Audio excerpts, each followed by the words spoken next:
Hi everyone, this is Marie Blue Angel back with another part of Obscura. I decided that I am not going to continue playing Sirius's route, at least right now. And I may never, on screen at least. I decided that that will be something that I do off screen. If you would like me to play Sirius's route on screen, then please let me know. I'd be happy to do it. I just think that it leaves a little bit of mystery for the game itself and hopefully encourages you to go download the game because it is a very lovely one. And I'm also just really curious about the other love interests, one of which we have already in Sirius's route encountered, but had not been formally introduced. So technically, Blue does not know that person's name. I mean, I know their name, but it's fine. So right now, I have brought us back to the prologue of Obscura for Chapter 1, or right before Chapter 1, I believe. And this is where Blue has to make a decision between following where this crowd and this noise is coming from and what's happening versus going into the church to escape the loudness and busyness of it all. So I'm going to make the opposite choice that will hopefully lead me to another love interest and not Cirrus. Okay, let me just get into it. Looks like trouble. Stay and see what happens. I could also leave. I forgot that was the other option. I guess that would also lead me to another potential option / path. Idle curiosity keeps me where I am, watching the ruckus of the crowd intensify. Very suddenly, one of the members of the crowd breaks away and sprints directly towards me. I start moving backwards, trying to step aside. Oh my gosh, this is dangerous. I misjudge my step and stumble. I fling a hand out in an attempt to find my balance. The sprinter slows down very slightly as they get closer to me, slow enough to catch my hand and jerk me forward. I try and pull my hand away, but it's impossible. The runner pulls me along and I have to use all my focus to keep up. Is it because, the crowd is coming after this runner and the runner is helping you, in a way? Stop! Thief! Thief! I cannot help my astonished outburst. Oh. What? Like you're surprised? I don't know. Blue seems surprised. I'm surprised. We pelt down a tunnel. Many of the people step aside for us, hardly surprised by a pair sprinting away from a collection of uniformed officials. I wouldn't want to be involved either. The runner takes a sharp turn, nearly wrenching my arm from its socket. I yelp as I follow along. Then we take a turn into some sort of business establishment. The runner does not slow down for a second as the shopkeeper opens their back door for us and closes it once we're through. Wow, so this is a routine for this person. The back alley we're in is uncomfortably cramped, and we have to shuffle through. Hold on. All at once the thief turns, grasps my shoulders, and pushes me backwards until I'm pinned against a wall. What the... Shh. Shh. We're both panting. The thief leans in until I'm nearly pressed body to body with them. Hello thief. Hello runner. How do you do? Stay quiet for 20 seconds. Helpless, I have to follow the thief's lead. I do everything in my power to breathe silently and to try to tuck myself behind the stranger. I feel like the music's probably a little too loud. Hopefully that's a little better. I know that's to reflect the intensity of the situation, but that doesn't seem super pleasant on the ears. But I do like it in terms of the ambiance building. After a count of 30, the thief gives me my space. Who are you exactly? Blue. Okay, Blue. Do you trust me? Miss, thief person, I just met you. I mean, I guess? Why? I mean, I'm not distrusting you. You also got me out of the crowd or in the ongoing traffic, but you also didn't need to pull Blue along. I'm not sure. Yes, I'm just gonna say yes. Why? Why not? Yes. The word is out before I can think about it. Yes. The thief's mask turns towards me in a single abrupt motion.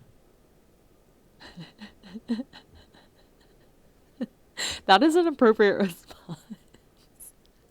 The fuck? What other choice do I have? Not trusting a stranger. Well, you have a sense of humor. I'm sorry. You don't know this, but in an alternate universe, Blue was following Cirrus around, so he liked it when we said we trusted him. That's so funny. I love this reaction of of this thief. Just like hand on face, palm next to their face. Oh my. I'm barely confident that's a masculine voice, sounds utterly gobsmacked, understandably. Not in a good way. And what happens if I run off? You get arrested.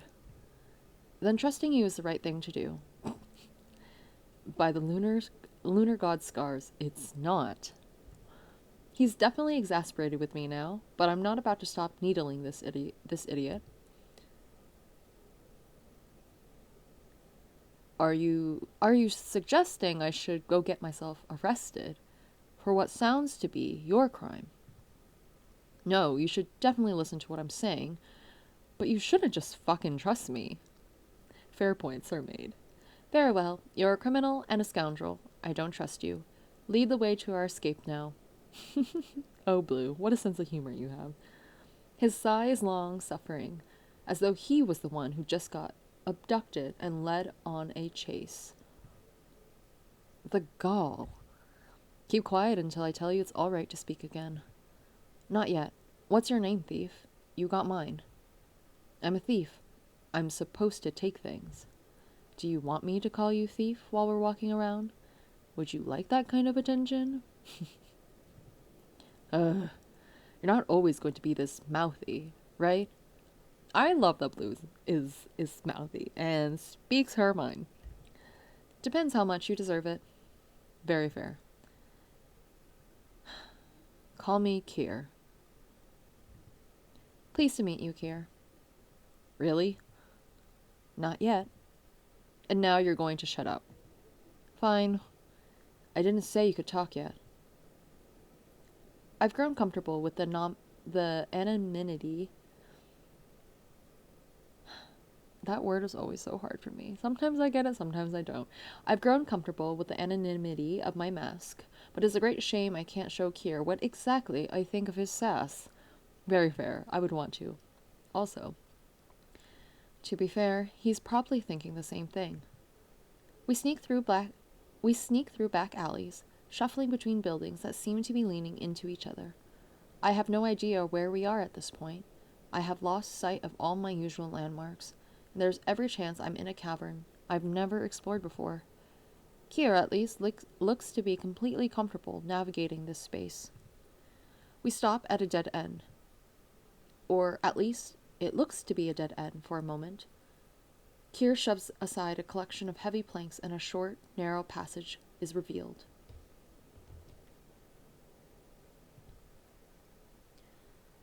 Watch your step.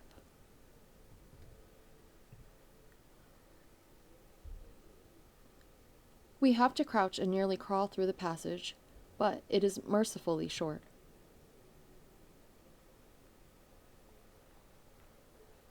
I wonder if there's more sound? Doesn't seem to be. Okay. It leads into a small open space behind several rough-built houses. At least I think they're houses. A lanky teen staring us down from behind a scrappy, stiffened fabric mask. I was very unsure how to parse that. Okay, so there's a lanky teen staring us down from behind a scrappy, stiffened fabric mask. Hey, we're sunstone polishers. Don't mind us. Kay. What was that? A code phrase? Still no talking. I roll my eyes behind the privacy of my mask. Then I take real stock of my surroundings. I am in a strange place with a man I cannot trust, and I only know about one exit, the one behind me. Whatever, I mean, I can't try and flee now and risk the danger of a chase. And what if those authorities were chasing us, find me? Patience. Kier shoves past the teen, and I follow close behind. Wherever we are, I feel safer with him than alone. We squeeze between two houses and end up on a busy, cramped road. The glowworm light that illuminates all the caverns is mostly blocked out by the homes on either side of us. Then, we're in a small square of sorts. It's an open space with the most sturdy buildings of this area all around, and there's paths leading away in all directions. Oh, okay. I can see more of the background. There's a lot of, like, structures here. It's dark, but I can see glimpses of masks in the shutters that crack open to watch us. Kier! Hey, I'm home. This is the first time I've heard any warmth in his voice.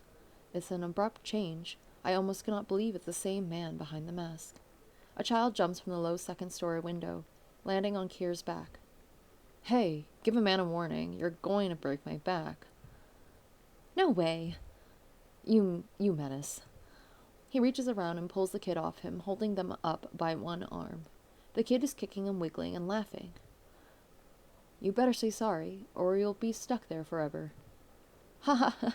Sorry. I can't. My laugh is funny. Kier lets the kid down. Sorry you're so old. Very fair point. Good one. The kid and a few of their friends pelt away, and Kier protests loudly, but even I can hear him smiling. Who's this? Kier, who's this? Someone plucks at my long sleeve, tugging my arm. I twist away sharply. That's Blue, or so she told me. Do I get to speak yet? Nah, I like the silence. Well, I think you've enjoyed enough of that. Could never get enough. I am called Blue, though you can decide whether you believe me. What's a stranger doing here? Needed a decoy. Turns out she's the right size. A decoy? Wow, you gotta be quick on your feet to keep up with Kier. Yeah, I was impressed. I thought I was gonna lose her for sure. No. Stop. Explain. Not everyone can keep up with me. You know that's not what I meant. What do you mean, a decoy? You know what a decoy is, right? I needed one. You fit the profile. He's evading. Why? You needed a decoy to deceive some kind of authority. You needed a decoy, and you're a thief. Yes, very smart. Was I a decoy for someone you were working with, or someone you stole? Oh, damn. That's a quick one for sure. It sounds like I'm right. And what were you planning on doing with me when you were done, I was going to let you leave. It's such a blatant lie, my jaw drops. Does he really think I'll believe that? No way! You can't let her leave now. Now that she can find her way here. Oh, so I'm a prisoner now. Kier, what were you thinking? I was thinking you play the bad guy, Griff, and let me be the hero. Looks like you're not on today. What? I was thinking that someone who can run and dodge the authorities is an asset. He faces me as he says that. What? What? He did not just try to recruit me. Kier, you're insane. You can say that all you like. I'm right. We need her to stay quiet. I wasn't planning on involving the authorities. And why should I trust you when you say that? You might be naive enough to trust a stranger, but I know better. You're the one who asked me. So, we'll let her learn even more about us? That's about the shape of things. Once you're involved, you're the same type of criminal as the rest of us. And if I'm involved against my will. Yeah, the enforcement here is just so kind and understanding. I'm sure it'll take you at your word. More people, plain mass and curious, are gathering around. I don't know why you were being so hostile to me when I didn't ask for any of this. Because you don't understand. If we get caught stealing, we get killed. The only way we can even start to trust you is if you've also got a noose around your neck. And I didn't ask for any of this. It doesn't matter. I'm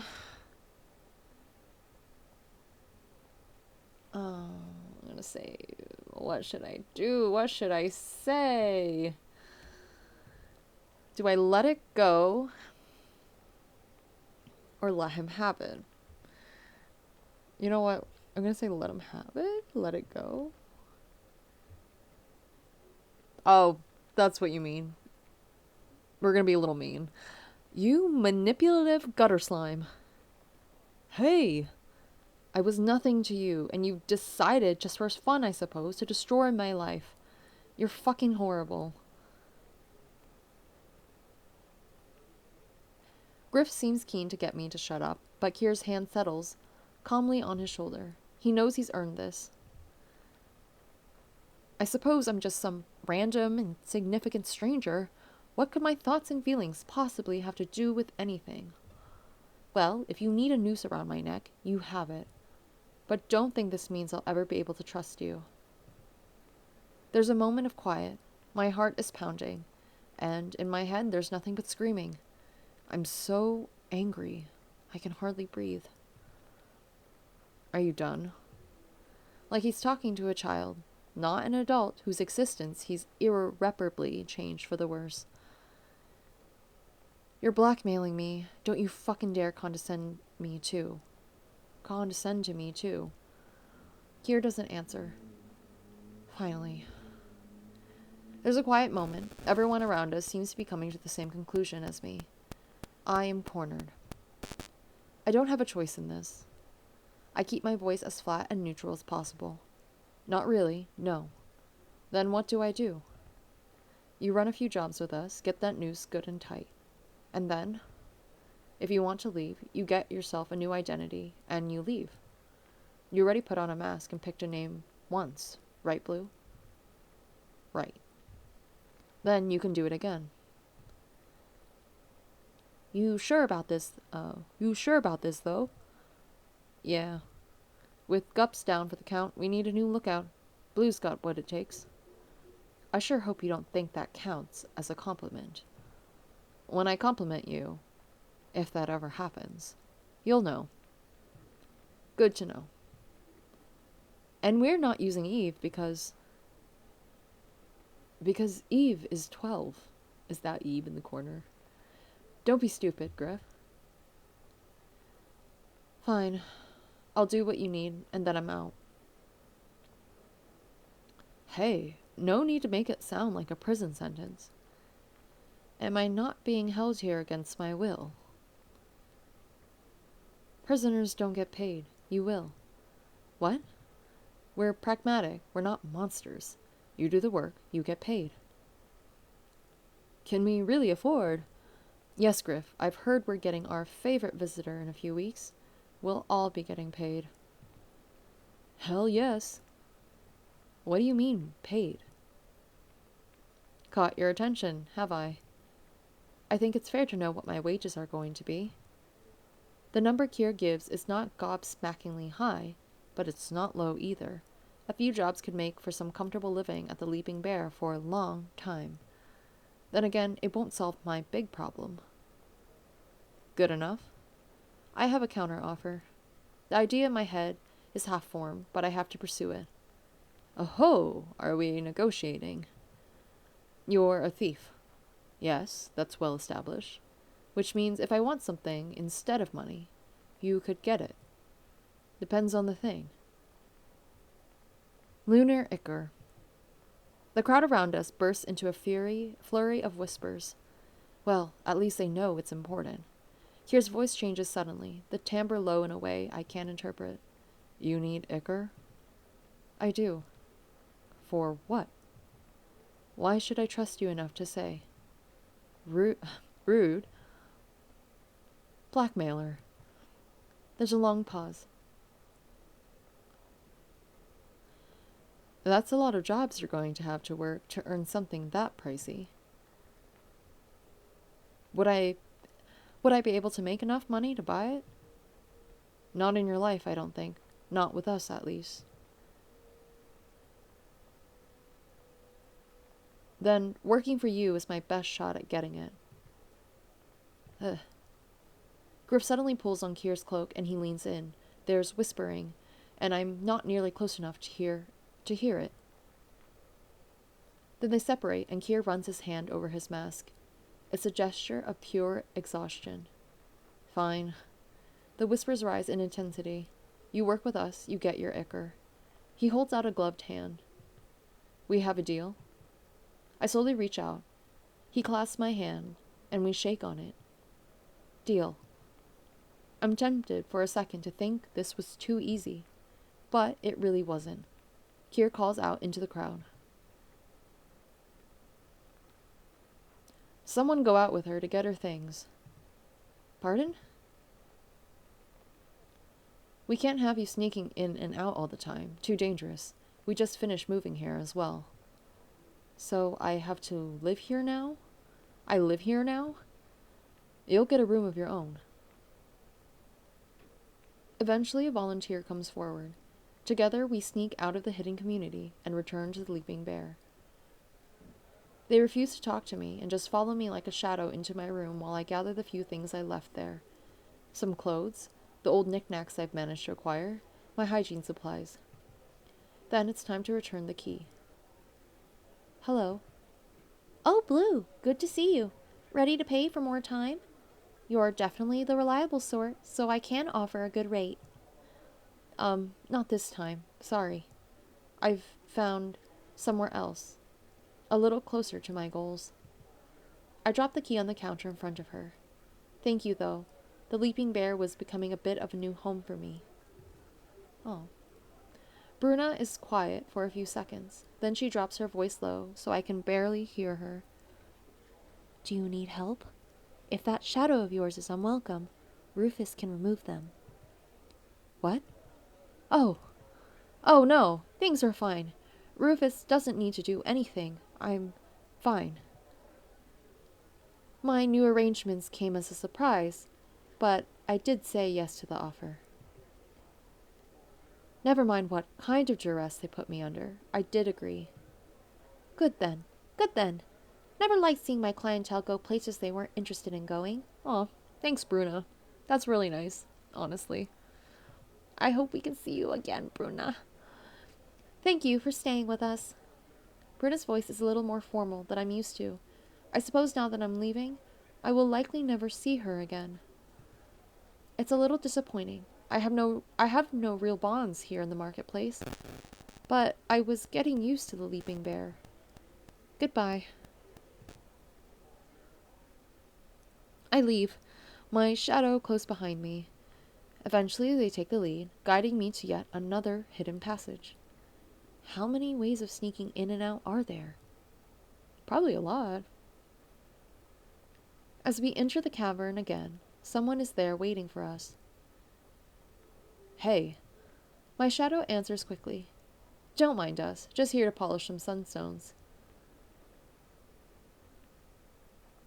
Then I'm being led back into the tight network of pathways between closely built homes until we're stopped in the square again. Kier, I'm done being a babysitter. I see Kier, or at least his mask, turn to face us. Already? You don't have to sound so annoyed. I didn't have many earthly possessions to start with. Getting them was easy. Good. We found a room for you, too. You'll be staying. Good. Sorry. My brain could not process that. Good. We've found a room for you, too. You'll be staying with me. I'm sorry. What? Kier brings home a stray. He gets to take care of it. A stray? Griff. Blue is a person. Use her name. The way he says it, it sounds like this is a frequent topic of discussion. My home is small, but I get a lot of guests, so I keep a spare room. Then I suppose I should thank you for my hospitality? It would be nice. Maybe later. Kier suddenly stands next to me and pats my back, right between my shoulders.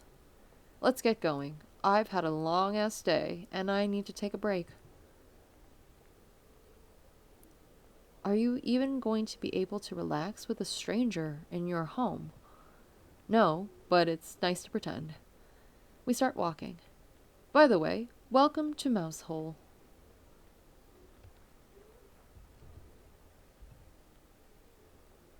What a name for this place. The twisting paths between the buildings are a tangled mess, and there's no easy landmark to orient myself with. Further from the square, the homes and businesses, such as they are packed so tightly together that the blue-green glow-worm light from above doesn't reach us. Instead, the warm flickering light of lamps and lanterns fills the pathway. It's dim, but at this point, that is hardly a problem. My eyes are certainly used to the constant glow of the marketplace. Here we are. It's one home sandwiched tightly between two others, nearly indistinguishable from the rest. The only identifiable thing, I notice, are the closed shutters, painted blue instead of simply sealed raw wood. Kier unlocks the door and holds it open for me. Come inside. Okay, well, this certainly looks more cozy than someone else's room from last time. And I like that it looks warm and inviting with the light, the candle light, especially.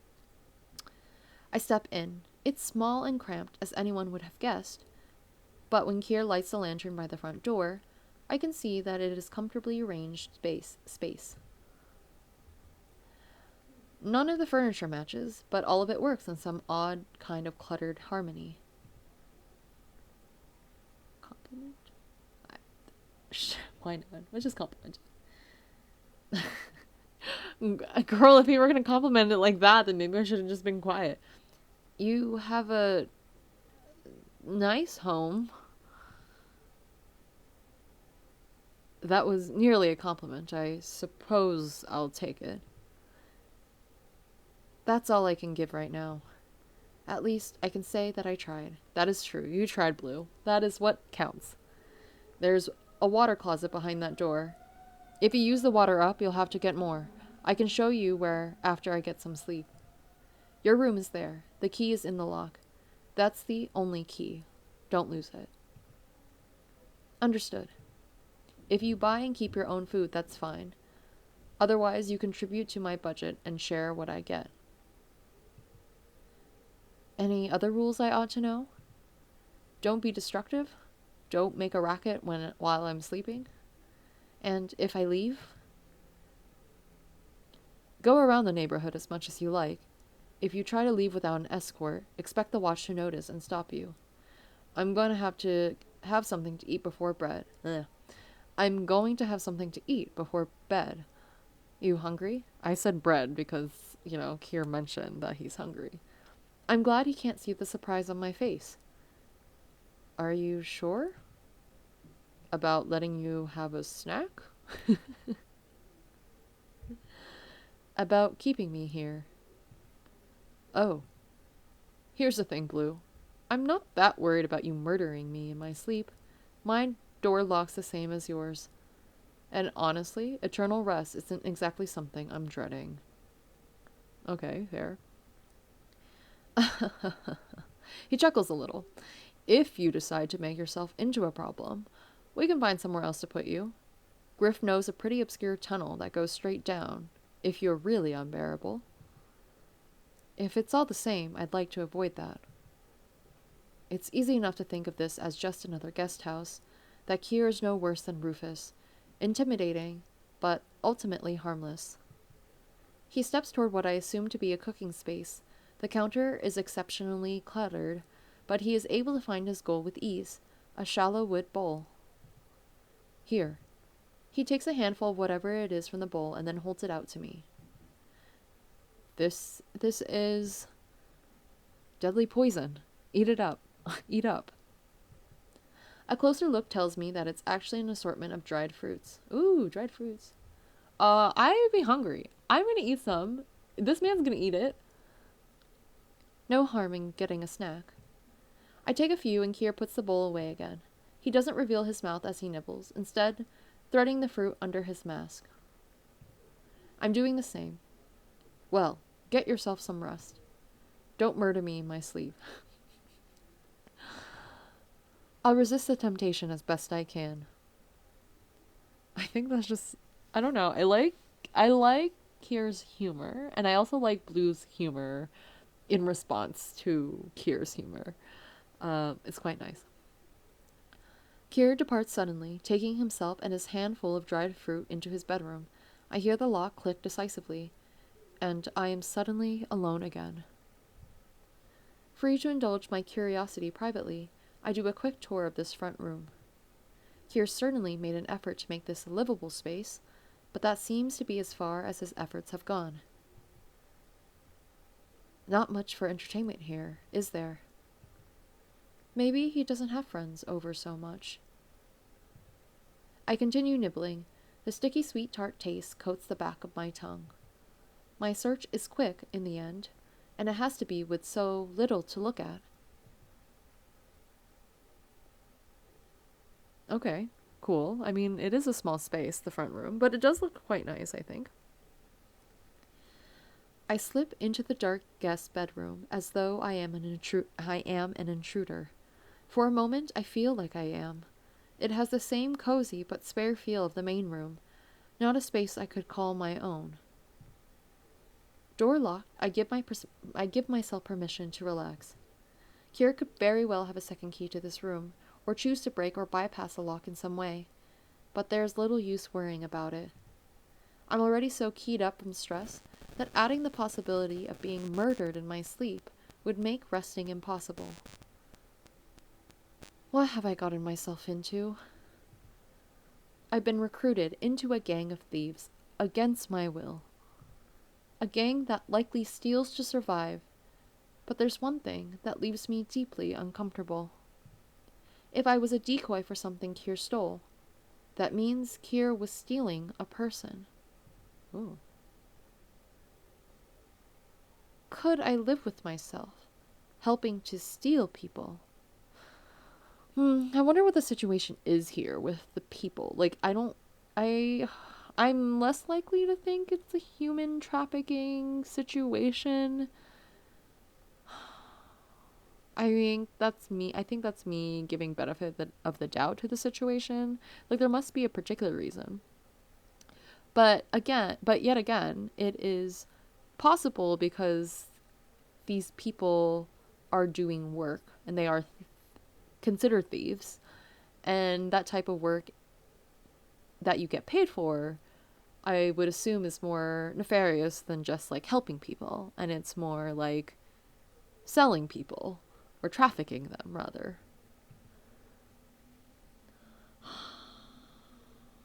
Oh, I want to say there must be a good reason. It feels desperate.